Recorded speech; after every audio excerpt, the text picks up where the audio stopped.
Hello friends, welcome to my YouTube channel. उम्मीद है कि आप बहुत अच्छे होंगे और आपकी तैयारी बहुत अच्छी चल रही होगी। फ्रेंड्स, जैसे कि आपने मेरी पिछली दो वीडियो में देखा होगा कि मैंने आपको बताया था कि मैं आपको इंग्लिश लिटरेचर कंसोल्ट सॉल्व करवाऊंगी 2018 से लेकर 2024 तक। फिर उसके बाद मेरी सेकंड वीडियो आई थी, मैंने उसमें बताया था आपसे कि रेफरेंस कॉन्टेक्स्ट कैसे लिखते हैं। तो फ्रेंड्स, आज मैं अपनी अनसॉल्व वाली सीरीज चालू करने जा रही हूँ, जिसमें मैं अनसॉल्व सॉल्व करवाऊंगी। आज मैं BA part second examination 2018 English literature first paper poetry का यूनिट फर्स्ट लेकर आई हूँ। जैसा कि मैं आपको अनसॉल्व में दिखाती हूँ, ये देखिए मेरे पास ये इलाहाबाद यूनिवर्सिटी का अनसॉल्व है। Allahabad university unsolve paper up to date BA part second English Shivansh publication की है। तो आइए मैं आपको दिखाती हूँ मैं आपको कौन सा पेपर सॉल्व करवा रही हूँ। अगर आपके पास अनसॉल्व है ये वाली तो आप अनसॉल्व खोल कर तब मेरी वीडियो दे सकते हैं, इससे आपको ज़्यादा समझ में आएगा। तो फ्रेंड्स, मैं आज आपको BA part second examination 2018 English literature new course first paper poetry का बताऊंगी, जिसमें मैं आपको पूरा पेपर एक बार समझा देती हूँ। हम लोग को टाइम अलाउड मतलब हम लोग को टाइम 3 आवर्स मतलब 3 घंटे का मिलता है। मैक्सिमम मार्क्स हमारा 50 मार्क्स का रहेगा। Note, candidates are required to answer 5 question in all. Unit first is compulsory. Attempt 1 question each from the unit second, fourth and fifth question. Number 1 carries 18 marks and all other question carries 8 marks each. ठीक है, तो explanation मतलब इसमें हमें explain करना है, मतलब explanation हमारा देना है। ये जो यूनिट फर्स्ट उसमें मैं एक्सप्लेनेशन लिखना रहेगा, रेफरेंस लिखना रहेगा, कॉन्टेक्स्ट लिखना रहेगा। तो इसमें फर्स्ट यूनिट में फर्स्ट नंबर पे क्या लिखा है? Explain with reference to the context any 3 of the following passages adding. देखिए इसमें लिखा है, जो मैंने आपको रेफरेंस कॉन्टेक्स्ट बताया था उसमें देखिए इसमें लिखा है adding critical comments where necessary. मतलब क्रिटिकल कमेंट्स भी देखिए इसमें लिखा हुआ है कि आपको पैसेज का जो रेफरेंस कॉन्टेक्स्ट तो लिखना है, इसमें क्रिटिकल नोट्स भी लिखना है कि इसमें है क्या, इसमें बताया क्या जा रहा है। ठीक है, इसका फिगर क्या है, इसका स्पीच क्या है। तो टाइम ना वेस्ट करते हुए आइए हम शुरुआत करते हैं अपने अनसॉल्व पेपर की। फर्स्ट हमारा मतलब पोयम है, क्या है? O well for the fisherman's boy. ध्यान से देखिएगा। O well for the fisherman boy that he shouts with his sister at play. O well for sailor lad that he sings in the boat on the bay. तो आपने देखा कि O well for the fisherman boy that he shouts with his sister at play. O well for sailor lad that he sings in his boat on the बे। ये brick brick poem से एक पंक्ति ली गई है, जिसके पोएट हैं Alfred Lord Tennyson. तो आज मैं आपको इसी पोएम को बताऊंगी कि इसका रेफरेंस कॉन्टेक्स्ट एक्सप्लेनेशन और क्रिटिकल नोट्स लिखना कैसे है आपको पेपर में और कैसे समझना है। आज मैं आपको इस पंक्ति का पूरे मीनिंग, मतलब ये जो एक लाइन उठाई गई है 4 लाइन की, इसको मैं आपको समझाऊंगी और ये बताऊंगी इसके पोएट कौन है और पोएट्री इसका कैसे क्या चीज लिखना है। तो आइए चलते हैं, हम अपना टाइम ना वेस्ट करते हुए अपनी पोएम की तरफ देखते हैं कि इसको हमें कैसे लिखना है। जैसे कि आप देख सकते हैं यहाँ पर लिखा है BA part second examination 2018 English literature first paper poetry unit first. चलिए फ्रेंड्स, तो हम शुरुआत करते हैं अपने पैसेज की। जैसे कि मैंने आपको पोएम बता दिया था O well for the fisherman वाली, तो O well for the dash dash on the bay. ठीक है, इसका फॉर्म क्या है, ये किस पोएम से लिया गया है? ब्रेक ब्रेक ब्रेक से लिया गया है, बाय अल्फ्रेड लॉर्ड टेनिसन द्वारा ये लिखी गई है। इसकी थीम क्या है? Longing and loss. मतलब जो पोइट है वो कितना दूर महसूस कर रहे हैं, जो उनका बेस्ट फ्रेंड है जो उनके पास नहीं है, वो कितना लॉस महसूस कर रहे हैं, कितना दूर महसूस कर रहे हैं। तो आइए अपना टाइम ना वेस्ट करते हुए हम रेफरेंस की तरफ बढ़ते हैं। इसमें क्या लिखा है? These lines are taken from the poem break break break written by Alfred Lord Tennyson. मतलब ये लाइन हमारी ब्रेक ब्रेक ब्रेक पोएम से ली गई है, जिनको लिखा है अल्फ्रेड लॉर्ड टेनिसन। बस रेफरेंस में आपको इतना ही लिखना है, बहुत ज़्यादा कुछ ऐड नहीं करना है। कॉन्टेक्स्ट, कॉन्टेक्स्ट क्या है? The poet. अब मतलब इसकी ब्रीफ समरी बताई जा रही है आपको, इसमें आपको इसकी ब्रीफ समरी बतानी। जैसे कि मैंने आपको बताया था कि इसमें ब्रीफ समरी लिखनी, एक छोटी सी समरी लिखनी है कि इस पैसेज, इस जो एक ठो टॉपिक, एक जो पंक्तियां दी गई है उसका मतलब क्या है, छोटी सी समरी आपको बतानी है। तो चलिए आइए हम देखते हैं। The poet stands by the seashore watching the waves break on the rocks. जैसे कि मैंने देखिए हर एक वर्ड के ऊपर मीनिंग भी लिख दी है, जिससे आपको आसानी होगी समझने में। द पोएट स्टैंड्स मतलब कवि खड़े हैं, बाय द सीज होर समुद्र के तट पर कवि खड़े हैं, वॉचिंग द वेव्स वो लहरों को देख रहे हैं, वॉचिंग मतलब देखना, वेव्स मतलब लहरें को देख रहे हैं, ब्रेक ऑन द रॉक्स और चट्टानों को टकराते हुए लहरों को वह समुद्र के तट पर खड़े होकर देख रहे हैं। ही is mourning the death of his close friend और वह बहुत शोक में है, बहुत विलाप कर रहे हैं, अपने क्लोज फ्रेंड की डेथ के बारे में सोचकर वो बहुत विलाप कर रहे हैं। उनकी क्लोज फ्रेंड का नाम क्या था? अर्थर हेलम। ठीक है, अर्थर हेलम नाम था उनके, हेलम नाम था उनकी फ्रेंड का नाम था। The poet stands by seashore watching the waves break on the rocks, he is mourning the death of his close friend Arthur Hallam. जो पोएट हैं वो समुद्र के तट पर खड़े हैं और लहरों को देख रहे हैं, चट्टानों से टकराते हुए। ही इज मोर्निंग वो बहुत विलाप कर रहे हैं अपने फ्रेंड के डेथ के दुख के लिए वो बहुत विलाप कर रहे हैं। Observing the joyful and care free lives of the fisherman boy and the sailor lad. वह बहुत ध्यान से देख रहे हैं उनको। किनको देख रहे हैं? फिशरमैन, एक मतलब कि फिशरमैन एक वो मछुआरे के लड़के को, फिशरमैन बॉय, फिशरमैन मतलब मछुआरा, बॉय मतलब लड़का, वो फिशरमैन के लड़के को बहुत ही मतलब ध्यान से देख रहे हैं। देखिए यहाँ पर क्या लिखा है, observing the joyful and care free lives of the fisherman boy. Observing मतलब होता है ध्यान से देखना। Observing the joyful and, joyful मतलब मज़े में, बहुत मस्ती में, केयर फ्री मतलब एकदम फ्री, टेंशन फ्री, कोई मतलब उनको टेंशन नहीं है, लीव्स रहते हैं, ऑफ द फिशरमैन बॉय मछुआरे के लड़के और नाविक लड़का, ठीक है, मछुआरा का लड़का और नाविक लड़का। He feels envious of their innocence, उन्हें जलन हो रही है उनके भोलेपन से, उनकी खुशी से उनको जलन हो रही है। मतलब जैसे कि इसमें ये बताया गया है कि वो अपनी तुलना एक प्रकार से कर रहे हैं, अपने दुख का उनकी खुशी से तुलना कर रहे हैं, तो उन्हें जलन हो रही है। इसमें क्या लिखा है, which sharply contrast with his deep sorrow and longing for his lost friend. इसका मतलब क्या होगा कि जो उसके गहरे दुख और खोए हुए मित्र के लिए तड़प के बिल्कुल विपरीत है। मतलब इस लाइन में ये बताया रहा है कि वो जितने खुश हैं, जितना इंजॉयमेंट कर रहे हैं, जितना खुश है, वो उनके दुख के बिल्कुल भी विपरीत है। यहाँ पर शार्पली कॉन्ट्रास्ट का मतलब क्या होगा, पूरी तरह से विपरीत या अलग होना। फ्रेंड्स ध्यान दीजिएगा कि यहाँ पर शार्पली कॉन्ट्रास्ट का मतलब क्या होगा, पूरी तरह से अलग रहना, मतलब पूरी तरह से विपरीत या अलग होना। उनका दुख उनसे पूरी तरह से विपरीत और अलग है। डीप शॉरो का मतलब होता है गहरा दुख। देखिए मैंने यहाँ पर लिखा है, डीप शॉरो का मतलब होता है गहरा दुख, अत्यंत शोक।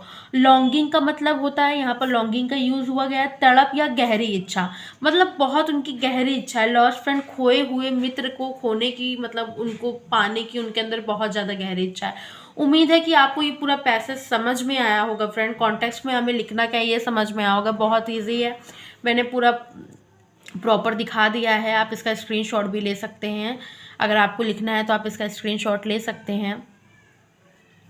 स्क्रीनशॉट आप लोग ले लीजिए अगर आपको लेना है। तो इस पूरे कॉन्टेक्स्ट का मतलब क्या हो गया है कि पोएट खड़े हैं समुद्र की तट पर, वह खड़े हैं, वह लहरों को देख रहे हैं चट्टानों से टकराते हुए, और वो बहुत ज़्यादा शोक हैं, अपने को शोक करते हैं, विलाप करते हैं अपने क्लोज फ्रेंड के खोने का, और वो बहुत ध्यान से देख रहे हैं वो मछुआरे के लड़के को और फिशरमैन नाविक युवक को देख रहे हैं, और उनसे मतलब उनको जलन हो रही है। उन्हें ऐसा लग रहा है कि इन लोग कितना खुश हैं, इनको मेरे दुख से कोई फ़र्क ही नहीं पड़ता। तो आइए फ्रेंड्स हम आगे बढ़ते हैं अपने एक्सप्लेनेशन की तरफ। चलिए फ्रेंड्स, तो हम अपने एक्सप्लेनेशन की तरफ आ गए हैं। यहाँ पर क्या लिखा है, मैं पहले आपको पूरा यहाँ से जो मैंने इसमें एक्सप्लेनेशन में डाला है, पहले मैं आपको वो पूरा पढ़ के बता देती हूँ, फिर आपको मैं मीनिंग बताऊँगी, हर एक चीज़ की एक एक वर्ड की मीनिंग बताऊँगी, जिससे आपको ये एक्सप्लेनेशन पूरा समझ में आए। इसमें लिखा है, these lines highlight the contrast between the joyful leaves of the children and the poet's sorrow. ठीक है, इसका क्या मतलब हुआ, पोएट सॉरो, मैं पूरा पढ़ के तब आपको बताती हूँ ताकि इससे आपको आसानी रहे। Poet sorrow, the fisherman's boy and the sailor lad symbolize life and innocence. Their carefree singing and playing show how life moves on even when someone is mourning. The poet feels isolated in his grief as he watches them continue with their lives without any burden of sorrow. इस पूरी line का मतलब मैं आपको थोड़ा थोड़ा कर कर बताऊंगी। फ्रेंड्स, आप कभी भी एक्सप्लेनेशन पढ़ा करिए या कहीं भी किसी भी चीज़ की आप मीनिंग पढ़ रहे हैं तो एक पैसेज को आप पूरा उठाएंगे और पूरा रिवीजन करेंगे, ठीक है, मतलब उसको पूरा पढ़ेंगे। उसके बाद आप लाइन को अलग अलग कर लेंगे, अपने पॉइंट ऑफ व्यू को अलग अलग कर देंगे। जैसे यहाँ पर लिखा है, these lines highlight the contrast between the joyful lives of the children and the poet's sorrow.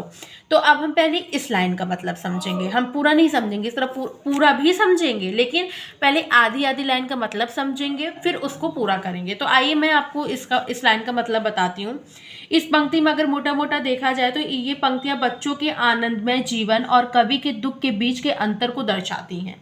मतलब जो कवि का आनंदमय जीवन है और कवि के दुख के बीच, मतलब उनके दुख के बीच का जो अंतर है उनको समझा रही है कि उनका आनंदमय जीवन कैसा है और उनका दुख कैसा है। तो आइए मैं आपको एक मीनिंग समझाती हूँ कि हर चीज़ की मीनिंग क्या है, ठीक है। तो जैसे हाईलाइट, यहाँ पर हाईलाइट किसी चीज़ को उजागर की, जैसे मैंने भी यहाँ पर देखिए हाईलाइट किया है, जॉयफुल को हाईलाइट किया है। तो इसका मतलब होता है कि किसी चीज़ को हाईलाइट करना, किसी चीज़ को उजागर करना, ऊपर करके दिखाना, ठीक है। तो हाईलाइट का मतलब क्या होता है कि किसी लाइन को उजागर किया गया, ऊपर करके दिखाया गया। कॉन्ट्रास्ट का मतलब क्या होता है, अंतर या विरोधाभास। जो मैंने आपको बताया कि अंतर बताना, मतलब उसके दुख और उनकी खुशी का अंतर हमको बताना है। तो कॉन्ट्रास्ट का मतलब होता है अंतर बताना। Between the joyful lives of the children and the poet, ठीक है। जॉयफुल लाइफ्स का मतलब क्या होता है, आनंदमय जीवन। देखिए मैंने लिखा हुआ है यहाँ पर, जॉयफुल मतलब आनंदमय, लाइफ्स मतलब आनंदमय जीवन, ऑफ द चिल्ड्रन बच्चों का जो आनंदमय जीवन है उसके बारे में बात की गई है। और शौरो मतलब दुख, और पोएट के दुख के बारे में बात करी गई है, ठीक है।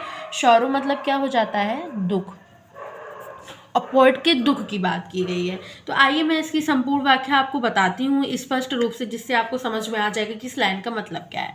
यह वाक्य बताता है कि कविता में बच्चों के निश्चिंत और खुशहाल जीवन को कवि के गहरे दुख के विपरीत दिखाया गया है, ठीक है। कि जो बच्चों का निश्चिंत जीवन है, जो उनका खुशहाल जीवन है, वो कवि के दुख से एकदम विपरीत बताया गया है। बच्चे आनंद में मग्न हैं, जबकि कवि शोक और उदासी में डूबा हुआ है। जो हमारे बच्चे हैं वो आनंद मतलब खुशी से खेल रहे हैं, गा रहे हैं, और जो शोक, जो मतलब कवि है वो तो दुख में ही डूबा हुआ है। तो इस लाइन का सिंपल से यही मतलब है कि इन दोनों मतलब अंतर बताया जा रहा है, बच्चों के खुशी का और पोएट के दुख का। तो चलिए हम आगे बढ़ते हैं। इसमें क्या है, the fisherman's boy and the seller, the fisherman's boys and the sailor lads symbolize life and innocence.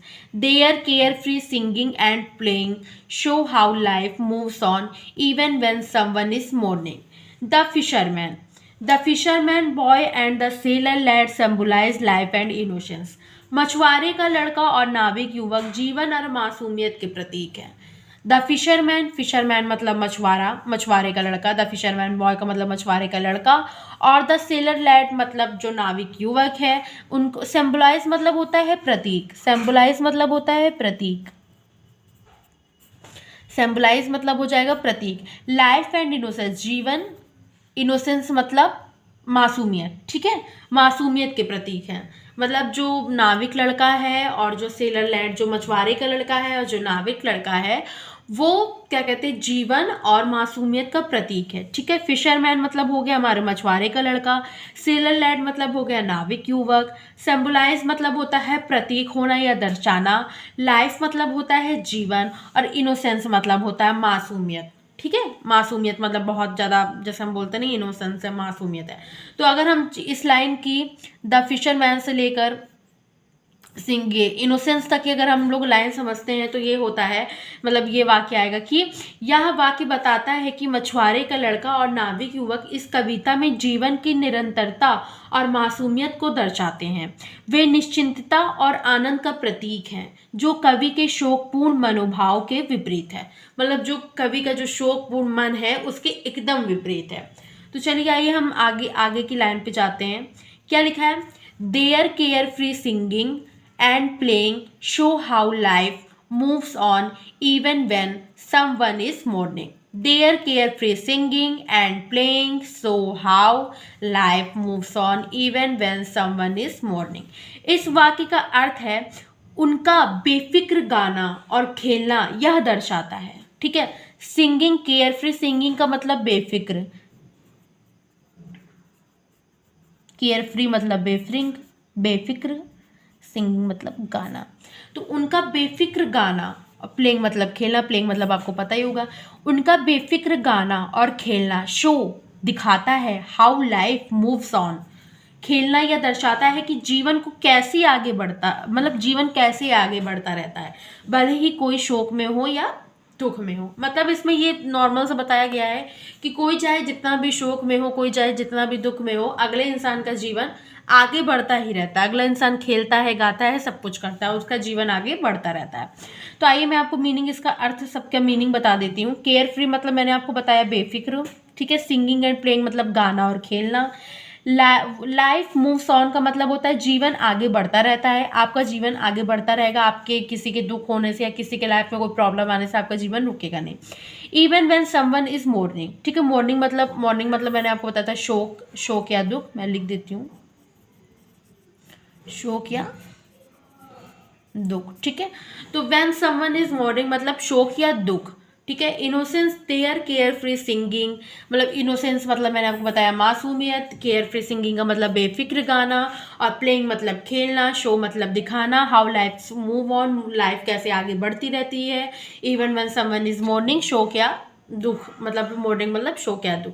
तो इस पूरी लाइन का एक बार फिर से मैं आपको मतलब समझाती हूँ क्लियर। यह वाक्य बताता है कि मछुआरे का लड़का और नाविक युवक जो बिना किसी चिंता के गा रहे हैं और खेल रहे हैं, ये दिखाते हैं कि जीवन किसी के शोक या दुख के बावजूद रुकता नहीं है, वे जीवन की निरंतरता के प्रतीक हैं। जबकि कवि अपने खोए हुए मित्र के लिए शोक में डूबा हुआ है। ये जो मैंने आपको बताया ये देयर से लेकर मॉर्निंग तक का ये एक अर्थ निकल रहा है इसका, कि बच्चे खेल रहे हैं, गा रहे हैं, उन्हें कोई फर्क नहीं पड़ रहा है कि कभी शोक में है या दुख में है, ठीक है। The poet feels isolated in his grief as he watches them continue with their lives without any burden of sorrow। इस लाइन का क्या मतलब है? The poet feels isolated, ठीक है, कवि अपने दुख में अकेला महसूस करता है, ठीक है। ग्रीफ मतलब होता है दुख, ठीक, कि the poet feels isolated in his grief as he watches them continue with their lives without any burden of sorrow. कवि अपने दुख में अकेला महसूस करता है क्योंकि वह देखता है कि वे बिना किसी दुख के अपने जीवन को जारी रखते हैं। मतलब जो कवि का दुख है उसमें वो अपने आप को अकेला महसूस कर रहा है, ठीक है। और जो मतलब जो मछुआरे का लड़का है और जो मतलब नाविक युवक है वो अपनी लाइफ में मस्त हैं, उनसे कोई मतलब नहीं है कि कवि क्यों दुख में है या क्या है, तो वो अकेले ही महसूस, वो अपने आप को अकेला महसूस कर रहा है। पोएट का मतलब आप लोगों को नॉर्मली पता होगा भाई कवि, ठीक है। फील्स आइसोलेटेड मतलब क्या होता है? अकेलापन महसूस करना, ठीक है। मैं फील्स मतलब महसूस करना, आइसोलेटेड मतलब अकेलापन महसूस करना। ग्रीफ मतलब दुख या शोक, मैंने आपको बताया दुख या शोक।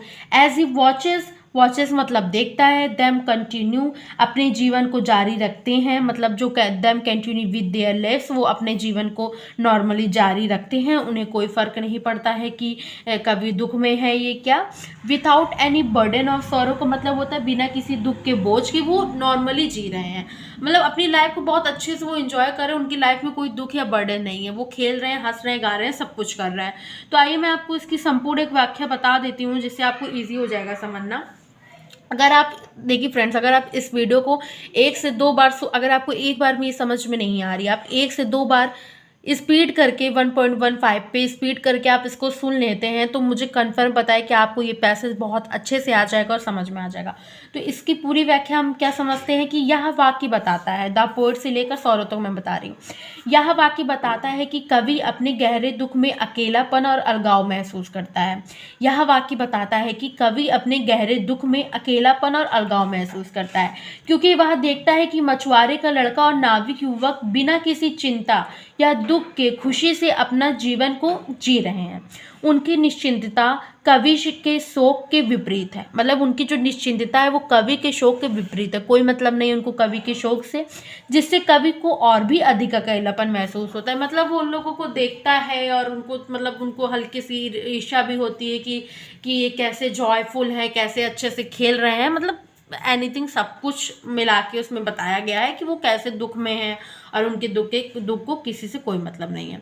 तो फ्रेंड्स आपका रेफरेंस कंप्लीट हो गया, कॉन्टेक्स्ट कंप्लीट हो गया और एक्सप्लेनेशन कंप्लीट हो गया। उम्मीद है कि आपको एक्सप्लेनेशन, रेफरेंस, कॉन्टेक्स्ट बहुत अच्छे से समझ में आया होगा। मैं अपने नोट्स को आगे कर रही हूँ और आपको दिखा रही हूँ, अगर आपको इसका क्या कहते हैं स्क्रीनशॉट लेना है तो आप प्लीज़ ले सकते हैं। तो आप इसका स्क्रीनशॉट ले लीजिए पॉज करके। अब आइए हम क्रिटिकल नोट्स की तरफ बढ़ते हैं, जो मैंने आपको बताया था कि क्रिटिकल नोट्स मोस्ट इंपॉर्टेंट होता है। देखिए फ्रेंड, क्रिटिकल नोट्स इसलिए वो मोस्ट इंपॉर्टेंट होता है क्योंकि जो एग्जामिनर होता है जब कॉपी चेक करने लगता है तो उसको मतलब समझ में आता है कि हाँ बच्चे ने क्रिटिकल नोट्स लिखा है, उसको पोइट के बारे में पता है। पोएट्री के बारे में पता है कि पोएट्री में है क्या, पोएट्री कैसे की जाएगी, पोएट्री में फिगर ऑफ स्पीच क्या है, इमेजिनरी क्या है, सिंबलाइजेशन क्या है, लैंग्वेज एंड स्टाइल क्या है। तो सबसे पहले मैं बताती हूँ लैंग्वेज एंड स्टाइल का मतलब आप लोगों को पता होगा भाषा शैली, ठीक है, भाषा शैली, ठीक, कि उसकी भाषा क्या है, शैली क्या है। देखिए इस पोयम में भाषा सरल होने के बावजूद भावात्मक है, ठीक है। जो ओवेल बोल रहा है बार बार पोएट हर एक लाइन में, ओवेल की पुनरावृत्ति कवि की तड़प और उदासी को दर्शाती है।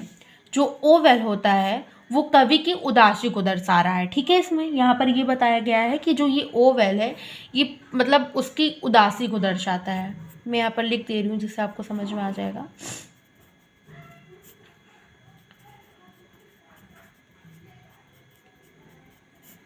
उदासी को दर्शाता है, ठीक है। तो आइए हम लोग इसको समझते हैं। लैंग्वेज एंड स्टाइल, ठीक है, लैंग्वेज एंड स्टाइल, भाषा और शैली। लैंग्वेज मतलब भाषा, स्टाइल मतलब शैली, ठीक है, भाषा और शैली। The language is simple yet emotional, the repetition of O well reflects the poet's longing and melancholy, ठीक है। तो द लैंग्वेज इज सिंपल मतलब भाषा और शैली, लैंग्वेज स्टाइल मतलब भाषा और शैली, सिंपल येट इमोशनल मतलब सरल लेकिन भावात्मक, सिंपल येट इमोशनल मतलब सरल है लेकिन भावात्मक मतलब ये पोयम है। रिपीटेशन मतलब किसी चीज़ को बार बार दोहराना, ओवेल का आप कहीं पोयम में देख रहे होंगे, ओवेल ओवेल करके आगे बढ़, ओवेल फिशरमैन करके आगे बढ़ रहा है, तो इसका रिपीटेशन हो रहा है, बार बार इस चीज़ को दोहरा रहा है। Reflects the poet's longing and melancholy, ठीक है। ओवेल कवि द्वारा प्रयुक्त भावात्मक शब्द है। रिफ्लेक्ट्स मतलब दर्शाता है, लॉन्गिंग मतलब तड़प या गहरी इच्छा को, मेलनक्लॉली मतलब उदासी या विषाद को, ठीक है। मेलनक्लॉली मतलब भी उदासी ही होता है, ठीक है। उदासी मतलब ये दिखा रहा है, उदासी को दिखा रहा है, बता रहा है। ओवेल क्या होता है, उदासी को दर्शाता है। इसकी चलिए हम मतलब समझ लेते हैं प्रॉपर तरीके से। यह वाक्य बताता है कि कविता की भाषा भले ही सरल है लेकिन उसमें गहरी भावनाएं छुपी हुई है। ओवेल का बार बार इस्तेमाल कवि की अंतर्मन की तड़प और शोक को दर्शाता है। यह उसके खोए हुए मित्र के लिए गहरे दुख और यादों को प्रकट करता है, ठीक है। लैंग्वेज और स्टाइल आपको समझ में आ गई होगी। चलिए हम आगे बढ़ते हैं फिगर्स ऑफ स्पीच पर, इसका अलंकार क्या है, ठीक है, फिगर्स ऑफ स्पीच। आइए हम फिगर्स ऑफ स्पीच पे आगे बढ़ते हैं। इसमें क्या लिखा है, sings in his boat on the bay, ठीक है, sings in his boat on the bay. The repetition of the bay sound creates a musical rhythm enconing the carefree playfulness of the scene. Sings in his boat on the bay में बी ध्वनि की पुनरावृत्ति एक संगीतात्मक लय पैदा करती है जो दृश्य को बेफिक्र मस्ती को दर्शाती है। आइए मैं आपको मीनिंग बता देती हूँ, फिर इसका फुल अर्थ बता दूंगी।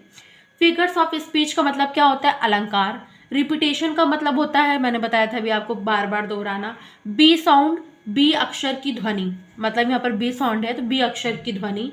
म्यूजिकल राइथम मतलब संगीतात्मक लय। रिदम मतलब होता है, म्यूजिकल रिदम मतलब होता है कि म्यूजिकल मतलब संगीतात्मक, रिदम मतलब होता है लय। इनकॉनिंग मतलब होता है गूंजना या दर्शाना। इनकॉनिंग मतलब क्या होता है, गूंजता है, दर्शाता है। केयर फ्री प्लेफुलनेस मतलब बेफिक्र और मस्ती को, केयर फ्री बेफिक्र और प्लेफुलनेस मतलब मस्ती को, ठीक है। सीन मतलब क्या होता है, दृश्य, दृश्य को ही दर्शाता है। इसकी संपूर्ण व्याख्या हमारी ये हो जाएगी कि यह वाक्य बताता है कि पंक्ति sings in his boat on the bay में बी ध्वनि बार बार आती है, जो ये हमारी बी ध्वनि है वो बार बार आ रही है, जिससे एक संगीतात्मक लय बनती है। यह लय मछुआरे के लड़के और नाविक युवक को बेफिक्र मस्ती को दर्शाती है, जो दृश्य में खुशहाली और निश्चिंतता को जीवंत बनाती है। ये अनुप्रास अलंकार का उदाहरण है, ठीक है, ये अनुप्रास अलंकार का उदाहरण है। इस चीज़ को ध्यान रखिएगा कि आप फिगर्स ऑफ स्पीच में लिख सकते हैं। एलिट्रेशन का उदाहरण है। एलिट्रेशन मतलब क्या होता है, यहाँ पर लिख देती हूँ।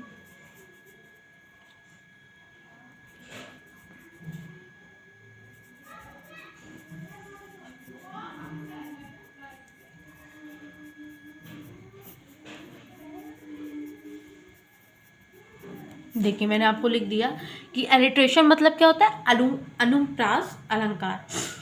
अब आगे बढ़ते हैं हम इमेजनरी। इमेजनरी मतलब क्या होता है? चित्रात्मक, किसी चीज़ की मतलब उसमें क्या बताया गया है कि इसमें क्या लिखा है? Imagery, the vivid imagery brings the scene to life contrasting with the पोर्ट साइलेंट सॉरो। जीवन चित्रण दृश्य को सजीव बनाता है जो कवि के मौन दुख के विपरीत है। ठीक है। इमेजनरी मतलब होता है चित्रात्मक चित्रण। विव्ड इमेजनरी मतलब होता है जीवंत या स्पष्ट चित्रण, जीवंत या स्पष्ट चित्रण। Brings the scene to life का मतलब होता है दृश्य को सजीव बनाना। कॉन्ट्रास्टिंग मतलब होता है विपरीत या विरोधाभासी होना। कॉन्ट्रास्टिंग मतलब होता है विपरीत या विरोधाभासी होना। ठीक है। सॉरी फ्रेंड्स, मैं ऊपर करना भूल गई थी, सॉरी, वेरी सॉरी। तो मैं आती हूँ। The vivid imagery brings the scene to life contrasting. The vivid मतलब होता है, बताया मैंने, जीवंत या स्पष्ट चित्रण। Brings the scene to life का मतलब होता है दृश्य को सजीव बनाना। कॉन्ट्रास्टिंग मतलब होता है विपरीत या विरोधाभासी होना। With the poet silent sorrow का मतलब, पोएट साइलेंट सॉरो का मतलब होता है कवि का मौन दुख।